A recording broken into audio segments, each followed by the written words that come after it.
Hola chicos, ¿cómo andan? Este ha sido un día bastante,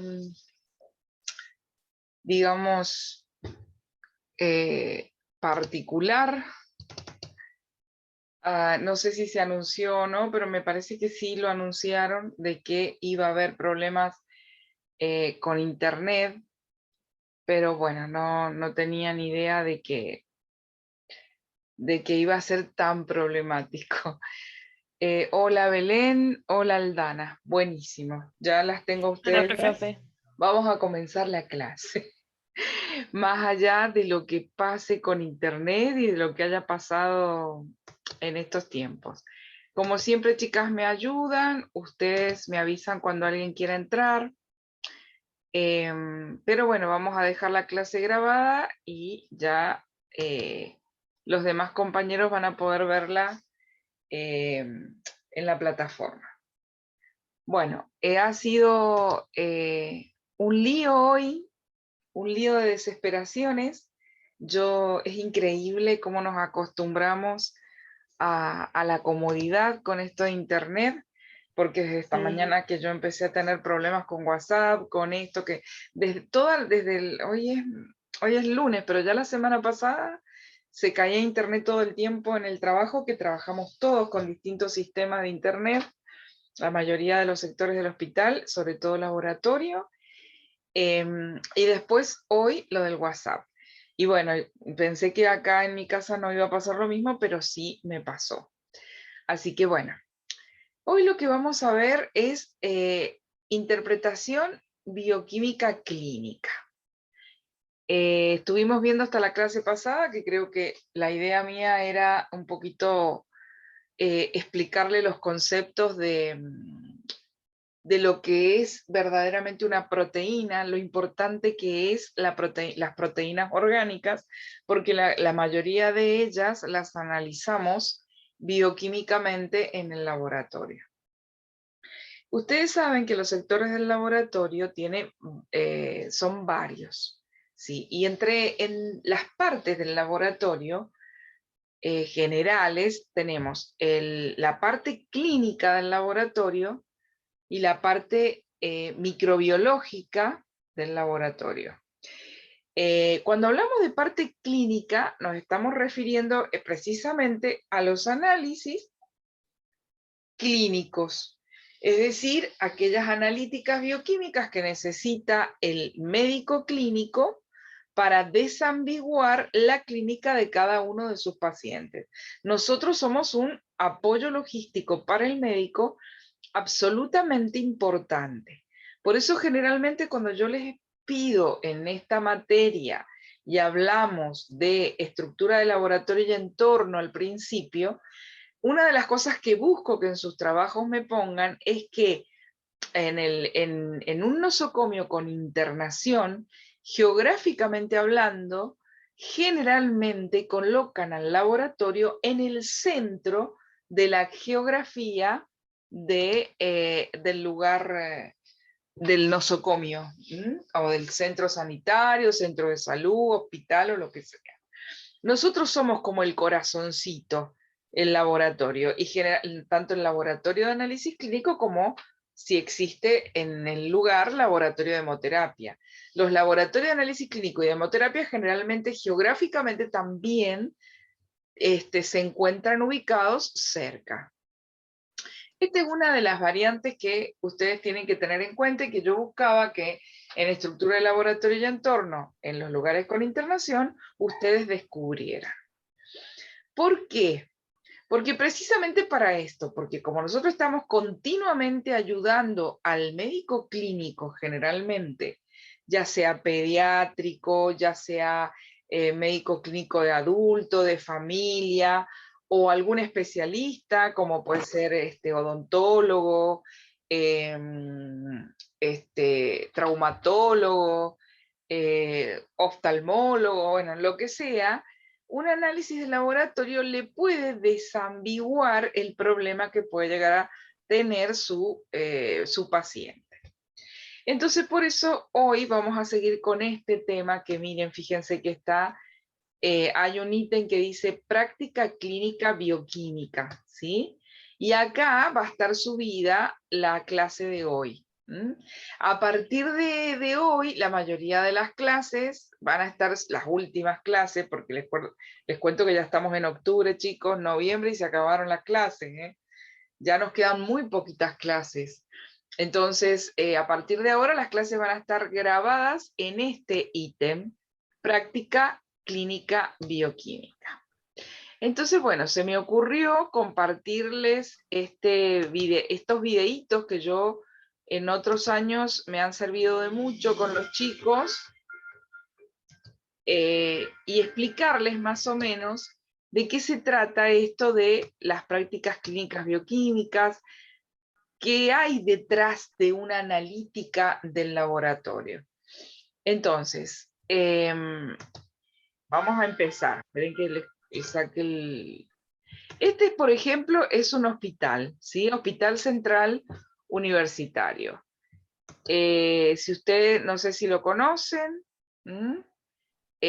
generalmente en los hospitales, en este caso no es de acá de Mendoza, es un hospital universitario, pero nosotros sí tenemos también un hospital universitario en Mendoza, que está en la 6ª sección. No es precisamente el nuestro, ¿sí?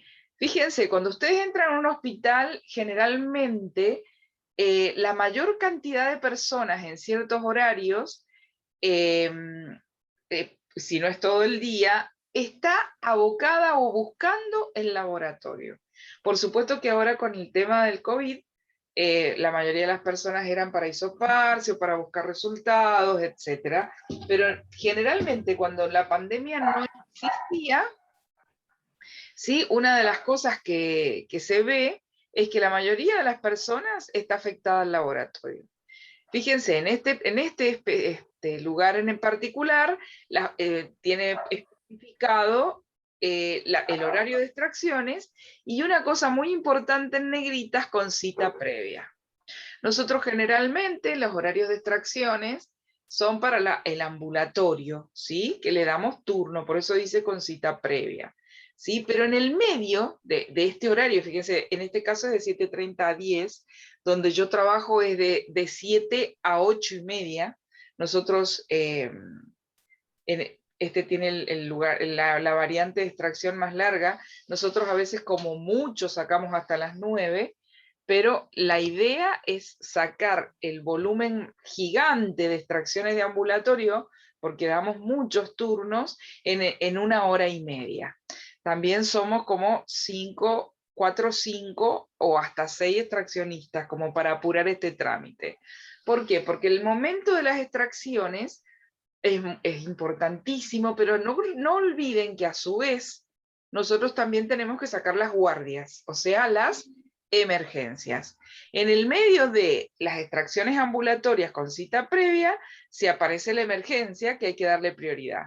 Entonces, el laboratorio tiene que estar organizado de tal manera para que, por un lado, se atienda a la gente que viene con cita previa, y por otro lado, y al mismo tiempo, y en otro lugar geográfico, o en el mismo, pero con un espacio puede ser de tiempo, está la demanda espontánea de atender la emergencia. Entonces, quería mostrarles este laboratorio gigante, que generalmente en la mayoría de los laboratorios la gente busca los carteles, en la mayoría de los hospitales la gente busca los carteles. Fíjense, este es un laboratorio de alta complejidad. Fíjense con la velocidad que se maneja la gente ahí. Fíjense el predio del hospital, es un hospital con su parte geográfica bastante extensa. Acá está la sala de extracciones, que la quiero volver a mostrar, fíjense. En este caso, por razones de pandemia, no está actualizado, porque nosotros actualmente para este momento de extracción de una paciente usamos blusón, usamos tapaboca, o sea, usamos barbijo, lentes y mascarilla, y cofia a las mujeres. ya no tenemos el pelo suelto. Somos pocas las que andamos con el pelo suelto, generalmente tenemos una cofia personal, y también está la cofia quirúrgica que algunas nos ponemos. Entonces, con todos esos atuendos atendemos ahora a los pacientes por el contexto de pandemia. Fíjense, esta chica está sacando sangre, pero la extracción que está haciendo es al vacío. Por eso, esa posición en las manos, ¿sí? Fíjense qué canchero que es el lazo con el que le ha cubierto o le ha apretado a la chica, la ha ligado. Ese es una liga bastante bonita, ¿sí? Que se ajusta sola, y también tiene un plástico que le tocan y se abre y salta la liga. Bien, ahí le está colocando el holder esta chica, y después va a poner un tubo tras el otro porque esta extracción es de sangre al vacío. ¿Mm? Bien. Después tenemos el sector de fraccionamiento, ¿sí? O de separación, que ahí ya lo que estamos buscando es separar los tubos por sectores.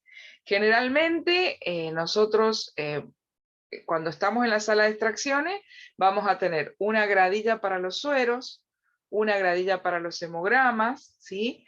Y como sabemos que el hemograma y el coagulograma va para el sector de hematología, hay que diferenciar algo acá. Si bien en hematología vamos a hacer hemograma y coagulograma, sabemos que los coagulogramas se hacen del plasma, por lo tanto necesitan centrifugación. Nosotros en particular colocamos en la gradilla de los sueros, que es en los tubos amarillos, ahí también vamos a colocar los tubos de tapa celeste, porque si bien van a ir al sector de hematología, primero los vamos a centrifugar. Lo que no vamos a centrifugar, porque no se usa centrifugado, es la hemoglobina glicosilada. La hemoglobina glicosilada, chicos, se saca en tubo de tapa celeste, porque como bien lo dice la palabra, es la hemoglobina que está pegada a la glucosa. Esa hemoglobina se llama hemoglobina A1C. Ese es un tipo de hemoglobina que tiene el glóbulo rojo. ¿Por qué?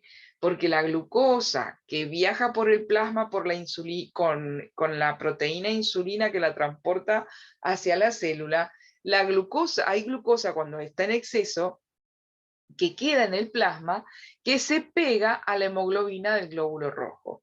Y es normal que tengamos todos un porcentaje de hemoglobina glicosilada, que es hasta 5 o hasta 6 como máximo. Si tenemos hemoglobina o glucosa en la hemoglobina del glóbulo rojo mayor a esa cantidad, ya estaríamos en problemas. ¿Por qué? Porque la hemoglobina, la glucosa tarda en adherirse a la hemoglobina del glóbulo rojo 120 días. Es decir, que si nosotros durante 3 meses tuvimos una alimentación inadecuada, con exceso de glucosa, con exceso de alimentos, de hidratos de carbono que tengan glucosa, de que tengan mucho dulce, como los azúcares, que tienen bastante glucosa, sacarosa, fructosa, maltosa, pero tienen bastante glucosa. Si la dieta es inadecuada, durante 3 meses, ese exceso de glucosa no alcanza la insulina a transportarla o a bajarla, porque la insulina es hipoglucemiante, porque la transporta la glucosa hacia la célula de los tejidos. ¿Para qué? Para que genere energía en el cuerpo, porque es importantísimo la energía y la respiración celular. Esa glucosa que para ahí en la célula, se produce un episodio que se llama glucólisis, un proceso que significa que destruye la glucosa, la degrada ella tiene 6 carbonos, la degrada en 3 carbonos. Esos son 2 compuestos orgánicos que se llaman piruvato, van a dar lugar a un tercer compuesto orgánico que va a permitir que comience la respiración celular a nivel de mitocondria y libere unas cuantas moléculas de adenosín trifosfato, que es la molécula energética del organismo. Eso a través del proceso de glucólisis. Cuando esa glucosa que está de más no se alcanzó o no alcanzó la insulina, no le entró en su tren para llevarla hacia la célula, queda en el plasma, entonces se pega a la hemoglobina del glóbulo rojo. Entonces, una vez que se pegó durante estos 120 días, que es el tiempo en que vive un glóbulo rojo, muere y se vuelve a reproducir, el ciclo de vida del glóbulo, no se puede desprender de ese glóbulo rojo. No hay medicamento que pueda revertir una hiperhemoglobina glicosilada. Por eso hay que tener cuidado. Si bien puede llegar a ser un elemento de diagnóstico, no es el más factible, un elemento de diagnóstico para la diabetes. ¿Por qué? Porque a veces se pueden dar valores alterados de hemoglobina glicosilada. Chicos, están viendo la pantalla, ¿verdad? Sí, profe. Pueden haber cuestiones elevadas de hemoglobina glicosilada debido a algún problema hematológico que pueda llegar a tener el paciente. Si el paciente tiene algún problema de anemia o alguna cosa de estas, pueden haber reacciones cruzadas que nos den valores altos de hemoglobina y que realmente sean falsos positivos para la hemoglobina glicosilada.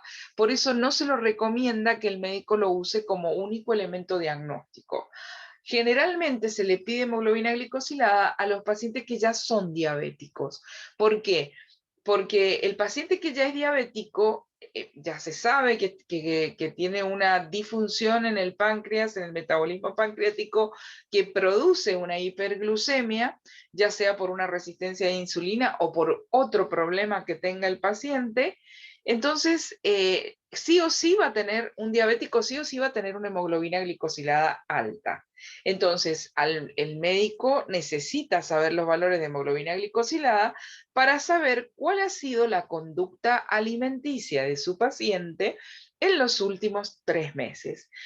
Es para saber, es a título de información, no va a poder cambiar esa realidad en su paciente. No hay medicación que desprenda la glucosa que se adhirió ya a la hemoglobina del glóbulo rojo. No hay medicación, pero sí al médico le sirve de información para regular otros temas en la clínica del paciente que mantengan equilibrado a un paciente diabético. No sé si me explico. ¿Me van Sí, siguiendo? profe, se entendió. Sí, profe. Bueno, genial. Entonces, ¿por qué estaba hablando tanto de la hemoglobina glicosilada? Porque cuando al paciente le piden hemograma, eritro, coagulograma, hepatograma, glucosa, perfil lipídico, calcemia, proteínas, bueno, una serie de cosas, y también le piden hemoglobina glicosilada. ¿Por qué? Cuando ustedes ya ven que en la orden médica dice hemoglobina glicosilada, lo primero que hacen es preguntarle al paciente si es diabético. Entonces el paciente les va a decir si soy diabético, qué medicación toma, les va a explicar la medicación que toma. Generalmente a los insulinos dependientes se les pide hemoglobina glicosilada. Y si les dice que no es diabético, ustedes ya saben que ese médico está perfilando para un diagnóstico de diabetes con una hemoglobina glicosilada. Lo está haciendo por el lado de la hemoglobina, que no es lo aconsejable, tendría que hacerlo por el lado de la prueba de tolerancia oral a la glucosa. Hay pacientes, como las embarazadas, por ejemplo, que no toleran la glucosa. Hacen el esfuerzo, se presentan, le damos las instrucciones, le sacamos sangre para una prueba de tolerancia y la vomitan. Entonces no hay forma de que el médico pueda diagnosticar una diabetes gestacional en una paciente cuando él tiene sospechas. Entonces en esos casos acude a la hemoglobina glicosilada. Todo esto se los explico porque si bien les digo que generalmente se lo piden a los diabéticos, también le pueden pedir hemoglobina glicosilada a aquel que no es diabético, pero se sospecha de, ya sea una diabetes gestacional, una diabetes tipo 1, una diabetes tipo 2, según la edad del paciente y según sus características. Cuando es en ese caso, tenemos que sacar, si es posible, 2 hemogramas. Entonces, un hemograma va a parar a química, que es la hemoglobina glicosilada, y el otro le hacemos todas las determinaciones hematológicas en el sector de hematología. ¿Qué pasa cuando tenemos dificultades para sacarle o cuando le piden una enormidad de análisis, como también las hormonas, que ustedes tienen que saber que todo lo que es hormona, lo que es no tanto serología, pero lo que es hormonas y lo que es marcadores tumorales, bueno, todo lo que es inmunoglobulinas y alta complejidad, se necesita mucho suero. Entonces, si le piden un montón, un batallón de cosas y encima hormonas, y encima inmunoglobulinas y marcadores y etcétera, le tienen que sacar 10 mililitros de sangre seguro y tienen que asegurarse de dejar la mayor cantidad de suero que se pueda. Entonces, en ese caso ya no le sacarían 2 tubos tapalila, porque son de 3,5 mililitros, le sacan uno solo, pero le hacen una marca. Nosotros generalmente lo pintamos arriba el tapón, y ya sabemos que el tapón que está pintado, aparte de hemograma, tiene hemoglobina glicosilada. Por lo tanto, la persona que está en hematología procesa todos los parámetros del hemograma de ese tubo y después lo deja aparte para que se lo lleve el compañero que hace química, porque le van a pedir una hemoglobina glicosilada. Entonces, eso es lo que así más o menos nos vamos manejando en el laboratorio de análisis clínico. Fíjense, quería mostrarles la velocidad con la que se mueven. Acá tenemos estos tubos en especiales que son generalmente fíjense los rótulos, este tipo de rótulos es cuando tenemos un sistema de gestión incorporado a los autoanalizadores. Entonces, esto es lo que el significante de estos rótulos es que entra el paciente, metemos los datos por la computadora y la misma computadora larga un ticket en el que se lo vamos a mandar al extraccionista con la cantidad de ticket que corresponda según los tubitos, y cuando llega el papel, en la orden al extraccionista con los tickets, no tenemos que rotular con un marcador. Lo que hacemos es ponerle el ticket que corresponde. Siempre hay marcas que tenemos que hacer, ¿no? Como para diferenciar una curva, para sacarlas rápidamente y hacer las glucosas primero, para diferenciar las hemoglobinas glicosiladas en el hemograma, para diferenciar los otros procesos de curva. Por ejemplo, si la persona llegó a las 7 y ya le dimos de tomar la glucosa a las 7:15, y ya a las 8:15, a las 9, 8:15, 9:15, ya hay que estarle sacando la segunda parte. Entonces le haces una marquita para que sepan que es la segunda extracción. O sea, siempre hacemos marquitas extras con los marcadores y tenemos que tenerlos en nuestra cartuchera. Bueno, entonces acá tenemos estos tubos que son para la alta complejidad. Tienen juntamente, porque como son para centrifugar, con los tubos celestes, fíjense, y lo que está haciendo esta chica es sacarlos de la gradilla de donde lo han dejado los chicos extraccionistas para llevárselos y empezar a procesar la centrifugación. Bueno, no lo vieron, pero fíjense la velocidad. Fíjense la velocidad con que trabajan. Y es la velocidad con la que ustedes tienen que trabajar. Cuando estamos con el paciente, toda la paciencia del mundo. Pero ya cuando salimos, miren, fíjense, vamos sacando, fraccionando, poniendo un tubo acá, el otro tubo allá. Acá está hablando la directora general de este laboratorio, que es la jefa del servicio de análisis clínico, y esto es de Valencia, ¿no? De España. Y está explicando cómo está organizado el laboratorio. Fíjense la cantidad de muestras que procesan. Observen. Fíjense la cantidad de tubitos de hemograma que hay en ese autoanalizador. Observen. Es impresionante. Sacaron toda esta cantidad de sangre. Yo trabajé en un laboratorio de estas características. No era un laboratorio con internación, era un laboratorio que estaba puesto con un centro de consultorio externo. Los pacientes eran todos ambulatorios, pero sacábamos cualquier cantidad de sangre de pacientes. Teníamos de 500 a 600 pacientes por mañana, y había que sacarle sangre en 1 hora y media o 2. Obviamente éramos de 10 a 11 extraccionistas, ¿sí? Y si imaginan, si eran 500 pacientes por mañana para 10 u 11 extraccionistas, era bastantes pacientes por cada una. Pero bueno, lo hacíamos, ¿sí? Y todo esto entra al autoanalizador, ¿sí? Ahí ven una computadora, que generalmente los autoanalizadores tienen todo su equipo de computación particular, la computadora ingresando. En este caso, como son hemogramas, es un contador hematológico. Los contadores hematológicos pueden ser de distintas marcas, ¿sí? Y lo más importante acá, chicos, es, todo el proceso del laboratorio es cuidar detalles. El primer detalle que se tiene que cuidar es la rotulación de los tubos. Si la rotulación del tubo está bien, perfecto. Pero eso lo corrobora el técnico del sector. Tiene que ubicar los tubos de tal manera que sepa que están absolutamente bien rotulados y que si hay algún error salte en ese momento para subsanarlo. Ya sea si hay alguna duda, si hay dos pacientes con el mismo número, etcétera, por lo que sea que se haya equivocado, entonces se va subsanando. Si no se puede resolver, se vuelve a llamar al paciente. Si hay dudas, se vuelve a llamar a ambos pacientes. Y si se puede resolver, mejor. Si el técnico extraccionista la tiene reclara y le dice cuál es y desambigua la situación, seguimos adelante. Pero todo eso es lo primero que tenemos que dejar absolutamente claro. Estos tubos, cuando son de hematología y tienen tan grandes autoanalizadores, generalmente se colocan en un soporte, ¿sí? O en un agitador, que le decimos nosotros.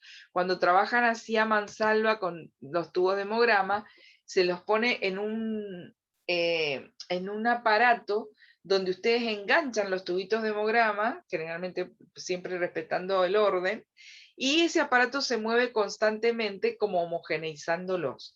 Entonces lo primero que se hace es colocar los tubos en el homogeneizador y después se van sacando y se van procesando en el contador hematológico. Fíjense, la fábrica de análisis, la cantidad de autoanalizadores y el proceso que hace el autoanalizador. Si bien en hematología, acá estamos en hematología, fíjense, colocan todos los tubos de hemograma dentro de una cajuela, este es un autoanalizador en particular, ¿sí? Lo colocan ahí, lo cierran y en la misma cajuela está el homogeneizador. Después los van sacando de ahí, hay algunos autoanalizadores que los colocan directamente y pincha la goma y los van procesando. El aparato solo va procesando. Y lo que nosotros hacemos es observar las pantallas, a ver si está haciendo todas las cosas correctas, si está procesando las muestras y ubicándolas en el orden que nosotros lo habíamos colocado, y etcétera. ¿Para qué estamos cuando el autoanalizador hace estas analíticas? Nosotros estamos para observar que el autoanalizador tenga todo lo que necesita. ¿Vieron? Acá estaban los agitadores que yo les estaba mencionando. Para que tengan una idea, porque no siempre van a trabajar. Ahí está. ¿Ven? ¡Ay! Te pasa rápido. Se vio, profe, no se preocupe. ¿Viste qué bonito? Es que a mí me encantan. ¿Sabes cómo los extraño? Porque ya no los tengo, no los tenemos todavía acá. Ahí están, qué bonito. Se ponen todos en orden y se agitan constantemente, ¿ok? Después se colocan en esa bandeja, se meten en el autoanalizador y el autoanalizador los pincha y va succionando la sangre y va leyendo. Lee absolutamente todos los índices eritrocitarios. Nosotros manualmente yo les enseño 3 y calculamos 3, pero el autoanalizador calcula como 10. ¿Sí? Hay bastantes índices eritrocitarios importantísimos que se tienen que tener en cuenta a la hora de procesar. Y la ventaja del autoanalizador es que le larga todos esos datos al médico. Si bien todo esto lo hace el aparato y el equipo, siempre nosotros, como verán ahí, estamos atentos a todo, a que coincida el nombre con el número, a ver los valores que están dando, y sobre todo porque tenemos también que parar el aparato cuando viene la emergencia. Estos aparatos ya están diseñados para que empiezan a procesarlos, pero nosotros tenemos un carretel de emergencia, entonces lo podemos parar, largar la emergencia, fijarnos el resultado, sacar el resultado primero y que siga procesando lo que no es de emergencia. Entonces, así nos vamos manejando. Miren, fíjense, acá tienen otro autoanalizador, este que está acá, este es de alta complejidad también. y está procesando otro tipo de muestras. Bueno, después lo que cuenta sí es cómo se mueve, cómo está organizado el hospital y el laboratorio, la ayuda que da en ese hospital. Está mostrando que es un hospital de urgencias, ¿sí? Y bueno, esperen que acá cierro. Y cuál importante es la labor laboratorista, clínica del laboratorio, a la hora de la emergencia. Eso que ustedes ven ahí son tubitos que se le llamamos de Eppendorf. Estos son los materiales del laboratorio que ustedes sí o sí ya a esta altura tienen que saber. Esas son gradillas, estos son los tubitos de plástico, cortitos, con punta, con fondo cónico y una tapa.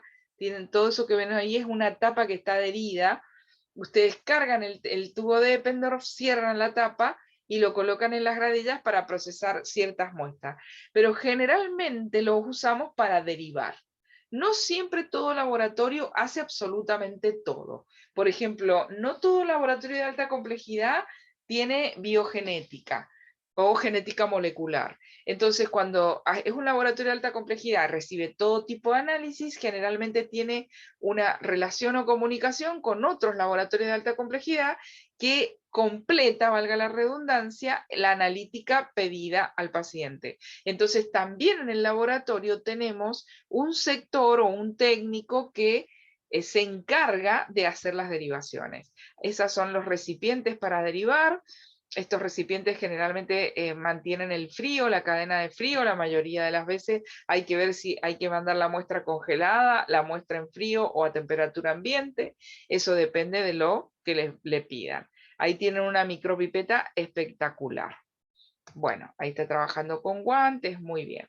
Acá estamos en el sector de hematología, como verá, a veces pasa que por más que el técnico haya hecho su extendido, que a veces en el apuro y cuando son muchas las extracciones no nos salen muy bonitos los extendidos, entonces por ahí se colorean igual, pero cuando el bioquímico los ve, que eso es lo que iba, el contador hematológico hace muchas cosas, pero no puede prescindir del ojo microscópico del bioquímico o del técnico. Siempre se corrobora todo lo que larga el aparato con la microscopía. Y cuando no están conformes con los extendidos, fíjense qué importante cómo colorean, para que ustedes vean que yo se los hago hacer en la bacha, ¿no? Miren, este es un recipiente donde colocan todos los extendidos uno atrás del otro y lo meten a este otro recipiente que está lleno de metanol. Entonces yo se los hago poner en una gradilla, bien derechito, ustedes lo cubren con el fijador, que puede ser metanol o Maigrunwald, 1 a 3 minutos, después lo lavan con agua común y le agregan el giemsa diluido. Fíjense acá en un laboratorio que trabaja mansalva, en un laboratorio clínico, cómo lo hacen. Acá tienen el recipiente con el metanol, y acá tienen el recipiente con el giemsa, y acá tienen el agua común. Entonces lo que hacen, primero lo meten al metanol en ese aparato, lo dejan 1 a 3 minutos, lo sacan, lo sacuden, y así mismo lo meten al giemsa que ya está diluido y preparado. Lo dejan de aquí 15 minutos, acá lo sacuden, lo sacuden y lo enjuagan en el agua, ¿sí? Lo vuelven a meter acá para volverlo a sacudir y sacarle el giemsa, y lo vuelven a meter en el agua. Estos son, fíjense, 1, 2, 3, 4 y 5 pasos para resolver las coloraciones que les dije que es por la técnica de coloración del giemsa, para hacer las fórmulas leucocitarias, trabajando en serie, digamos, con muchísima cantidad de pacientes y de portaobjetos. Entonces están, no sé si me van siguiendo. Acá los colocan todos uno atrás del otro. Lo meten acá, 1 a 3 minutos. Lo sacan, lo meten acá, que ya está preparada esta dilución 1 en 10, en giemsa, donde el giemsa es el soluto y el agua común el solvente. Lo dejan 15 a 20 minutos. Lo sacan, lo meten acá, lo sacuden y lo enjuagan, lo meten acá, lo vuelven a sacudir o enjuagar y lo vuelven a enjuagar acá. Una vez que ya está, los colocan acá, ¿sí? En este soporte para que se sequen. Y ya después, una vez seco, se ven en el microscopio. Fíjense, acá en esta chica, quería mostrarles lo que está haciendo, vamos a seguir. Bueno, acá ya me volví muy atrás, ahí están haciendo extendidos de nuevo, o por ahí los hacen directamente del hemograma. Esa chica lo que estaba haciendo ahí es colocando los hemogramas en los agitadores. Este es otro tipo de agitador, que quiero que lo vean bien, que no es igual que el de recién, ¿sí? Fíjense, ese es otro tipo de agitador, que va pasando así como por un riel y se va moviendo el hemograma, ¿sí? Bien. Quería mostrarles, ya me quedan 4 minutos con 44. Profe, le hago una consulta. ¿Cómo no? ¿En qué varía ese agitador con el anterior que habíamos visto? ¿O no varía en nada a la muestra en sí? No, no, porque lo que se pretende es que la muestra todo el tiempo esté en movimiento. Lo que sí con el mejor para mí es el que es el movimiento de vaivén que va hacia la tapa y hacia el fondo. Eso es el mejor. Pero el otro también sirve. Los van poniendo en los agitadores, eso depende. A veces los mismos autoanalizadores vienen con ese tipo de agitadores ya incorporados, entonces te vas adaptando. Por ahí vos los primero los agitas y después los vas colocando, ¿se entiende? O sea, eso depende del gusto consumidor, pero ¿qué es lo más importante? Que nos aseguremos que esté bien agitado, porque la sedimentación de los glóbulos o la precipitación del glóbulo rojo nos puede llevar a cometer errores en el resultado final. Lo más importante es que esto se mueva y que se mueva bien. Bueno, esto es lo que yo les quería mostrar hoy, que ya se me está acabando el tiempo. Y lo quería acompañar con, obviamente, lo quería acompañar con la explicación de qué es la interpretación clínica. Entonces, ahora se nos acaba en 3 minutitos, no sé si quieren hacer alguna pregunta. Les mostré contador hematológico, les mostré alta complejidad para hormonas, para marcadores tumorales, le mostré parte de química, también autoanalizadores químicos, pero lo máximo lo más importante que les mostré con ese videito es la parte hematológica de un laboratorio gigante. No sé si ustedes quieren hacerme alguna pregunta, alguna duda, aparte de la que me hizo Belén. Fíjense que ahí en hematología tienen los tubitos de tapa celeste y los tubitos de hemograma. Recuerden las analíticas que se hacen por sector. El sector de nuestra materia fundamental, el protagonista es hematología. Entonces ustedes tienen que saber desglosar perfectamente un hemograma con todos sus parámetros, una eritro, qué significa y cómo es su técnica, un coagulograma con sus 5 analíticas independientes y por qué se pide cada una, la CUMS, los grupos sanguíneos, esas son las analíticas que entran en el sector de hematología y que ustedes este año se tienen que ir sabiendo al dedillo y no obviar ninguna, ningún conocimiento conceptual de esto que estamos viendo, ¿sí?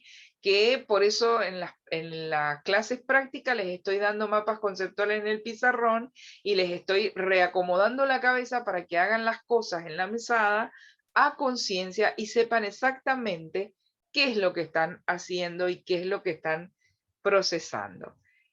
Enseguida nos volvemos a meter en 15 minutos como hacemos siempre y vamos a hablar específicamente de la interpretación clínica. Ahora les di un pantallazo de cómo puede llegar a ser el movimiento de un laboratorio gigante con una alta cantidad de pacientes y cómo se trabaja en serie. En serie y en serio, con la seriedad que hay que hacer las cosas, con la conciencia, con el silencio y a su vez con la tranquilidad. Bueno, chicos, en un ratito nos vemos, falta menos de un minuto. Así que enseguida nos vemos. Bueno, profe. Bueno, profe. Listo. Gracias por escucharme. Un abrazo. Hola. Chao, profe.